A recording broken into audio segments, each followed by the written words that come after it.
کیمیائے سعادت پارٹ 139۔ دنیا و مافیہ جن کاموں میں خلق مشغول ہے وہ سب اسے ناگوار اور ناپسند ہوتے ہیں۔ اپنے بدن سے تو آدمیوں میں ہوتا ہے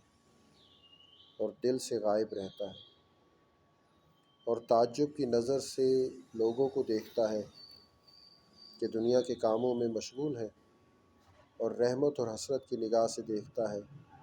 اس واسطے ہے کہ جانتا ہے یہ لوگ کتنے بڑے اور عمدہ کام سے محروم ہیں، اور لوگ ہنستے ہیں کہ وہ خود بھی دنیا کے کاموں میں کیوں نہیں مشغول ہوتا، اور گمان فاسد کرتے ہیں کہ اسے سودا ہو جائے گا، اور کوئی شخص فنا نیستی کے درجے کو نہ پہنچے، یہ حالت اور مکاشفات اس پر ظاہر نہ ہو، لیکن ذکر الہی اس پر غالب اور مستولی ہو جائے، تو یہ بھی کیمیائے سعادت ہے۔ اس واسطے کہ جب ذکر غالب ہوگا تو انس و محبت مستولی ہوں گی اور دل پر چھا جائے گی، یہاں تک کہ حق تعالیٰ کو دنیا و مافیہ سے زیادہ دوست رکھے گا،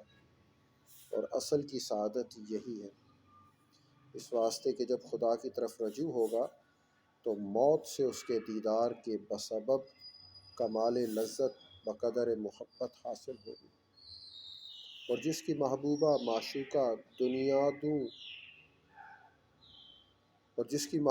معشوقہ دنیادوں ہے، جو اس پیر زال پر عاشق و مفتون ہے، وہ بقدر عشق و محبت اس کی فرقت میں رنج و اذیت کھینچے گا، جیسا عنوان مسلمانی میں بیان ہو چکا ہے۔ تو اگر کوئی شخص بہت ذکر کرتا ہے اور احوال جو صوفیاء کو ہوتے ہیں اس پر ظاہر اور نمودار نہ ہو، تو چاہیے بیزار نہ ہو کہ سعادت اس حال پر موقوف نہیں، اس واسطے کہ جب نور ذکر سے آراستہ ہوا تو کمال سعادت پر مہیا ہوا، اور جو کچھ اس جہان میں اسے نہ ظاہر ہوگا وہ مرنے کے بعد ظاہر ہوگا۔ تو آدمی کو چاہیے کہ مراقبہ و دل کا التزام رکھے تاکہ خدا سے لگا رہے اور کبھی غافل نہ ہو، اس واسطے کہ ذکر دائمی حضرت الہیت اور عجائب ملکوت کی کنجی ہے۔ یہ جو جناب سرور کائنات علیہ افضل التحیات نے فرمایا ہے کہ جو شخص جنت کے باغوں کی سیر کرنا چاہتا ہے اسے چاہیے کہ خدا کا ذکر کثرت سے کیا کرے، اس کے یہ معنی ہے، اور یہ جو ہم نے بیان کیا ہے اس سے معلوم ہوا کہ ذکر سب عبادتوں کا خلاصہ ہے، اور ذکر حقیقی یہ ہے کہ اوامر و نواہی پیش آنے کے وقت خدا کو یاد کرے اور گناہوں سے ہاتھ کھینچ لے، حکم الہی بجا لائے، اور اگر ذکر اسے اس بات پر نہ لائے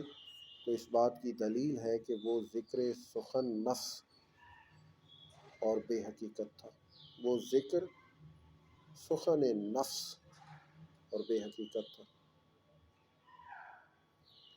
تسبیح، تحلیل، تحمید، صلاۃ، استغفار کے فضائل۔ رسول مقبول صلی اللہ علیہ وآلہ وسلم نے فرمایا کہ بندہ جو نیکی کرتا ہے اسے قیامت کے دن ترازو میں رکھیں گے، لیکن کلمہ لا الہ الا اللہ اگر اسے میزان میں رکھیں تو 7 آسمان اور 7 زمین اور 7 آسمان اور جو کچھ ان میں ہے ان سب سے زیادہ نکلے،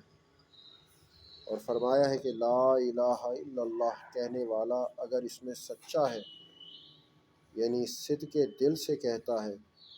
اور زمین کی خاک کے برابر کثرت سے گناہ رکھتا ہے تو بھی اسے بخش دیں گے، اور فرمایا